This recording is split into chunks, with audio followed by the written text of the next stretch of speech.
Plot files क्या होती हैं, इंस्टॉलमेंट्स पर प्लॉट हासिल करने से पहले आपको किन चीजों का इल्म होना चाहिए, किन चीजों की आपने एहतियात करनी है, इन चीजों के बारे में हम लोग डिस्कस करेंगे। बहुत बड़ी तादाद के अंदर ईद गुजारने जो हमारे ओवरसीज क्लाइंट आए थे पाकिस्तान में, उनमें ज्यादातर ने तो पहले भी बुकिंग्स करा ली थी रमजान में ही हमारे साथ, लेकिन कुछ लोग जो हैं वो ईद के बाद अभी क्योंकि फ्री हुए हैं तो वो क्वेश्चनिंग करने स्टार्ट किया उन्होंने। तो हमने कहा कि एक वीडियो के जरिए जो है वो हम लोग, क्योंकि बहुत ज्यादा रिपीटेडली क्वेश्चंस हो रहे होते हैं, 50-50 कॉल दिन के अंदर इंसान नहीं उठा सकता, टीम भी अभी जो है वो ईद में बिजी है, तो हम लोग बताएं कि आपका प्रोसीजर क्या है, तरीकाकार क्या है। देखें, कोई भी सोसाइटी जिसके अंदर बुकिंग अवेलेबल हो ऑन इंस्टॉलमेंट प्लॉट्स की, तो उसका सबसे पहले देखा जाता है पेमेंट स्केड्यूल। मार्केटिंग कंपनी या हम लोग आपको सबसे पहले शेयर करते हैं एक पेमेंट स्केड्यूल, जिसमें आप ये देखते हैं कि इनिशियल आपकी जो इनिशियल रकम है, इस वक्त जो मौजूद रकम है, क्या उनकी डाउन पेमेंट को मीट कर पाएगी, उनके क्राइटेरिया को मीट कर पाएगी।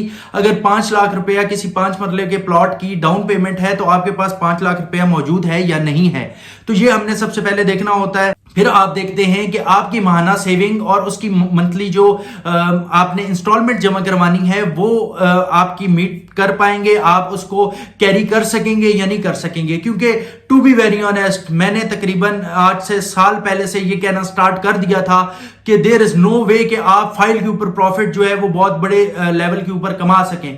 तो मेरे ख्याल में ओवरसीज को वो 20-25 हजार 30 हजार के प्रॉफिट की इतनी जरूरत भी नहीं होती है, क्योंकि उनके लिए इतना मायने नहीं रखता है। लेकिन हर वो बंदा इंस्टॉलमेंट पर प्लॉट ले जो उसकी एक साथ अदा कर सके और उसकी पोजेशन तक पहुंच सके, नहीं तो बीच में कोई भी ऐसा तरीका नहीं है कि जो है आप कोई इतना ग्रेसफुल तरीके से कोई ऐसा प्रॉफिट कमा सकेंगे। बीच में पंप्स एंड डंप्स आते हैं, वो एक अलग स्टोरी है, वो एक अलग पर्सपेक्टिव से होती है। मेरी लास्ट वीडियो अगर आपने देखी है तो उसमें मैंने आपको वजह बताई थी इसके बारे में। देखिए, सबसे पहले आप पेमेंट स्केड्यूल पे जब मुतमईन हो जाते हैं तो तब आप हमारे से कराते हैं बुकिंग।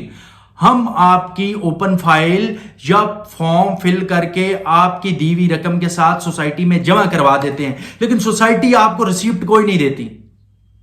तो पहली श्योरिटी जो होती है मार्केटिंग कंपनी की होती है कि आप महीना डेट जिसके अंदर फाइल वो बन के आती है, प्रिंट होके आती है, क्योंकि बल्क्स के अंदर जो है वो फाइल्स सेल आउट हो रही होती हैं और प्रिंट आउट हो रही होती हैं, तो उस मार्जिन के अंदर सिर्फ और सिर्फ जिस चीज के ऊपर आप रिलाई कर रहे होते हैं वो आपका मार्केटिंग कंपनी पर ट्रस्ट होता है कि आप उसके ऊपर एतमाद करके अपने पैसे दे चुके होते हैं।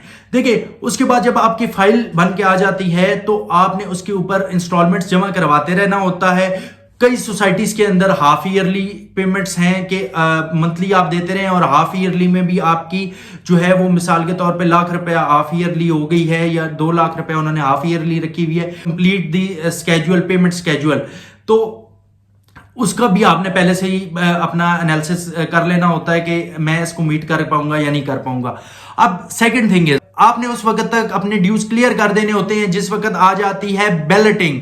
बैलेटिंग क्या है? बैलेटिंग ये है कि आपने जो वो फॉर्म खरीदा था, फाइल खरीदी थी, वो एक बेसिकली एक सोसाइटी की मेंबरशिप थी। अब आपको उस मेंबरशिप के अगेंस्ट एक प्लॉट नंबर अलॉट कर दिया जाएगा। वो प्लॉट नंबर आपको आपके क्लियर ड्यूज, आपके उस मंथ तक के ड्यूज क्लियर होंगे तो आपको अलॉट कर दिया जाएगा। उसको बैलेटिंग बोलते हैं। आपको पता चल जाएगा फलाने ब्लॉक की फलानी गली का फलाना नंबर प्लॉट मेरा है। बैलेटिंग को मीट करना है आपने इस तरीके से। फिर उसके बाद आ जाती है आपकी पोजीशन। आपने साथ साथ उसमें चलते रहना है, अपनी एक साथ अदा करते रहना है, और आपको सोसाइटी इन टाइम, आजकल तो रवाज है कि इन टाइम आपको इंशाल्लाह बिफोर टाइम जो है वो आपको सोसाइटी आपको पोजेशन दे देती है, क्योंकि डेवलपमेंट चार्जेस इतने ज्यादा हो चुके हैं, डेवलपमेंट की कॉस्ट इतनी ज्यादा सोसाइटीज को पड़ रही है कि वो बिफोर टाइम इसको निबेड़ देते हैं। आप इस चीज को देखें कि कमर्शियल टावर्स जो हैं उसके 2-2 साल के 2.5 साल के पेमेंट प्लान्स के ऊपर हमने जो है वो बेचे, एक साथ के ऊपर बेचे। आज वो कमर्शियल टावर्स खड़े हो गए हैं, अपने बिल्डर्स ने उसको वाइंड अप कर दिया है और लोगों के एक साथ जारी है। अभी साल का पेमेंट प्लान भी रहता है, मतलब उन्होंने बिफोर टाइम 1 साल पहले ही उन्होंने तैयार कर दिया, क्योंकि उन्हें पता था कि शायद जो अब कंस्ट्रक्शन कॉस्ट बढ़ रही है वो कल मजीद जो है वो बढ़ जानी है। इसी तरीके से डेवलपमेंट कॉस्ट भी बढ़ रही है और डेवलपर जो है वो जल्द अज जल्द जो है वो सोसाइटी को तैयार करने की कोशिश के अंदर है।